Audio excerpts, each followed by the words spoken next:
بەندکراوان لە چاکسازیەکان لە هەرێمی کوردستاندا ئەوانی کە لەسەر کەسی مادە هۆشبەرەکان بەندکراون یەک لەسەر سێی زیندانیان پێکدێنن.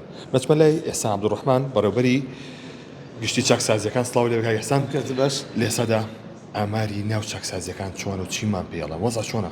بەڵێ بۆ ئەمڕۆ ئەم کاتان باش بۆ ئەمڕۆ لە چاکسازیەکانی هەرێمی کوردستان 5715 کەسمان هەیە، لەوانە 1564یان مادەی هۆشبەرن بەداخەوە یەک لەسەر سێی هەرێمی کوردستانەکە و ئێمە دەمانەوێت بڵین کە 911یان بازرگان کە بازرگان بە شێوەیەکی عەشوایی زیادی کردووە کە دەبێت حکوومەت بۆ نمونە دەبێت پەنجەی بخاتە سەر خاڵە و دەبێت کاری لەسەر بکات بۆ کەمکردنەوەی 653یان لەوانە بەکارهێنەرن و هەموو ئەو بەکارهێنەرانی کە ئێمە داخلی ئەو سنتەرانەمان کردووە کە لە ناو چاکسازیەکان کردومانەتەوە بۆ شیاندنەوەی مادەی هۆشبەر تا ئێستا 765 کەس بووە.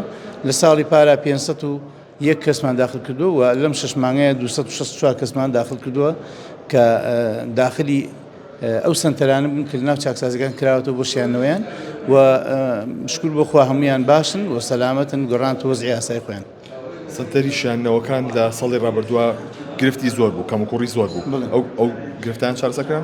گرفتەکان گرفتی میلاکاتمان هەیە، توێژینەوە و توێژەرەکان و کارمەندانی یاسایی و دکتۆری دەرونی گرفتەکان بەردەوامن، بەڵام توانیمانە زاڵ بین بەسەر بابەتەکانە و ئیستا کەسمان نییە شکر. ئەم ساڵ کۆتایی هەموو ئەوانە بوون کە ناو چاکسازیەکان بە مادەی هۆشبەر بەکارهێنەرن سزادراون.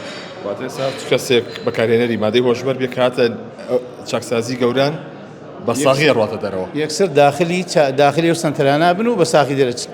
بڵێگرن چەند کەس چارەسەر کراوە و پاک بۆ تۆڕەشی؟ 765 کەس چارەسەر کراوە بە پار و ئەم ساڵەوە بە هەموویەوەتەوە، یعنی تا ئێستا ئەم 2 ساڵە 765 کەسمان چارەسەر کردووە. ئەمە هەرێمی کوردستان. بڵێ کۆتایی پیاد، یعنی ئێمە کۆتاییمان بە هەموو ئەوانە هێناوە کە ناو سزادراوەکان کە بۆ مادەیە سزادراون و بەکارهێنەرن هەمویان پاک بوونەتەوە.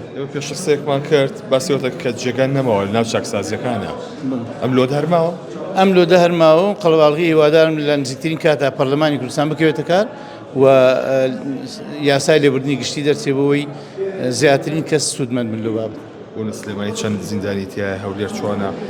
هەولێر بۆ ئەمڕۆ 2100 کەسمان هەیە لە ناو چاکسازیەکان و حدودی 400 کەسیترمان هەیە لە پۆلیس و ئاسایش و دژە تیرۆر ماون کە ئەوانش لەبێ بگوازنی واتە نزیکی 2600 کەسن و لە سلێمانی 1657 کەسن و لە دهۆک 1351 کەسن.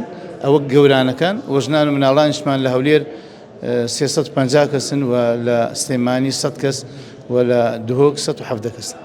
بۆ چەند دروستکراون ئەم بینایانە؟ چەند کەس ئەم بینایانەی ژنان و مناڵان بۆ 100 کەس دروستکراوە، بەڵام لە هەولێر 4 خاتی تایە و لە سلێمانی بۆ 100 کەس دروستکراوە تا ڕادەیە کێشەمان کەمترە لە سلێمانی دهۆک، بەڵام بیناکانیان هیچ ساڵ هەفتاکانە معسکرات بۆ کاتی خۆی ئێمە بەکارمان هێناوەتەوە.